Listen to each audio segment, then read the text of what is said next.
ঠিক 12টার সময় বরমশাই আমাকে কি সারপ্রাইজ দিল। সো হ্যালো এভরিওয়ান, কেমন আছো সবাই? আমি খুশি আবারও চলে এলাম নতুন একটি মিনি ব্লগ নিয়ে। তো তোমরা সকলে কেমন আছো? আশা করি সকলে অনেক অনেক ভালো আছো, আর তোমাদের আশীর্বাদ ও ভালোবাসায় আমিও অনেক অনেক ভালো আছি। এদিকে দেখো, আজকে 3 তারিখের বার্থডে ছিল, তাই এদিকে রাত 12টার সময় বরমশাই কেক এনেছিল, তাই আগে কেকটা সবাই মিলে কেটে নিচ্ছি। এদিকে দেখো, পিগলু বাজি করছিল, তাই আগে পিগলুকে কেকটা কেটে খাইয়ে দিলাম। এদিকে ওর বাবাকেও একটু খাইয়ে নিলাম। এদিকে দেখো, মা এসেছিলো, মাকে ডেকেছিলাম, মাকে একটু কেকটা কেটে খাইয়ে দিলাম। যাই হোক, তোমরা সকলে মিলে আমাকে আশীর্বাদ করো। তোমাদের আশীর্বাদ ও ভালোবাসায় আমি যাতে আমার জীবনের কিছু ছোট ছোট চাওয়া পাওয়া ইচ্ছে ও স্বপ্নগুলোকে খুব তাড়াতাড়ি পূরণ করে নিতে পারি। এদিকে দেখো, বরমশাই আমাকে একটা কিটক্যাট দিল বলে পিগলু রাগ করছিল, তাই ওকেও না একটু কিটক্যাট একটা ডেনমিল্ক দিয়ে দিল।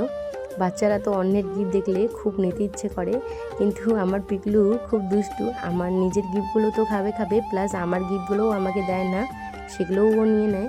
তারপরে দেখো, বর আমাকে এত বড় একটা কিটক্যাট দিল, আমি তো অবাক হয়ে গেলাম। তারপরে পিগলু ওর বাবাকে ধরে ধরে মারছিল যে ওরও নাকি গিফট চাই, তাই ওকে একটু কেক দিয়ে বসিয়ে দিলাম বলে ওর মুখে একটু হাসি ফুটেছে। বর বললো কী গিফট লাগবে? আমি বললাম আপাতত আমাকে একটা চপিং বোর্ড অর্ডার দিয়ে দাও, পরে আমাকে বড় কিছু কিনে দিও। এবার সকাল সকাল ঘুম থেকে উঠে পড়েছি, ঘুম থেকে উঠে নিয়ে সমস্ত আশিবাসি কাজ সেরে নিয়েছি। যেহেতু আজকে কি সুতোকা না কি লাগবে, তাই তাড়াতাড়ি আগে পুজোটা দিয়ে নেবো, তারপরে আজকে রান্নাবাড়িটা করব। তাই দেখো, মার ঘরটা সুন্দর করে ক্লিন করে নিয়েছি। এদিকে আমার ঘর আরও মার ঘরটা সুন্দর করে মুছে দিয়ে এদিকে দেখো স্নান করে ঘরে চলে এসেছি। ওরা না এখনও ঘুমোচ্ছে, ওরা এখনও ঘুম থেকে ওঠেনি, তাই এদিকে সুন্দর করে একটু সাজুগুজু করে নিই, এদিকে আগে পুজো দিতে চলে যাব।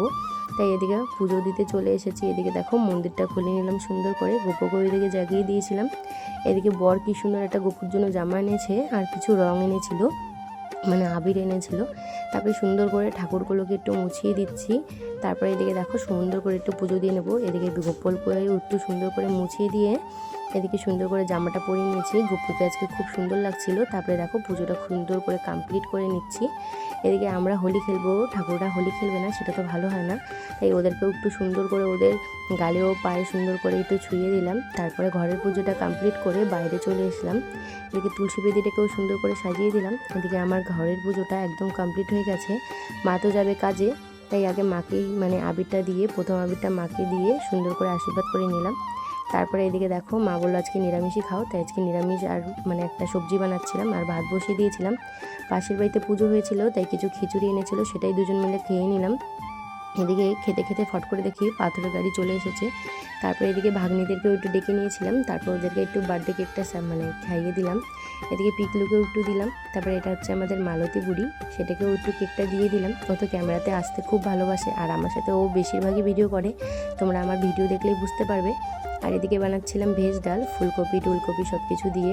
আমার ভেজ ডালটা কমপ্লিট হয়ে গেছে। তারপরে বর বললো আমাকে একটু খেতে দাও। বর দেখো এখানে খেতে দিয়ে দিলাম, ওনার কাজে চলে গেল। গৌকে আজকে বলে খুব সুন্দর লাগছিল, ঠাকুর প্রণাম করে ও সুন্দর করে কাজে চলে গেল। তারপরে এদিকে দেখো, আমার ঘরটাকে আমি একটু সুন্দর করে আবারও ক্লিন করে নিলাম। এদিকে গ্যাস ট্যাস সব সুন্দর করে মুছে নিলাম। আজকে অনেক কাপড় ধোয়ার আছে, যেহেতু দুদিন পর হোলি, আজকের থেকেই হোলি, পরে আর ধুতে পারবো না, তাই ভিজিয়ে রাখলাম। এদিকে পাশের বাড়ির দেওয়ারটা ঘোল বানিয়েছিল, তাই আমাকে একটু দিয়ে গেল। ভাগ্নি আর আমি মিলে এদিকে খেয়ে নিলাম। সমস্ত জামা কাপড় ধোয়া হয়ে গেছিলো। তারপরে দেখো বাড়ি চলে গেল, আর আমি এদিকে ভাত খেয়ে নিলাম।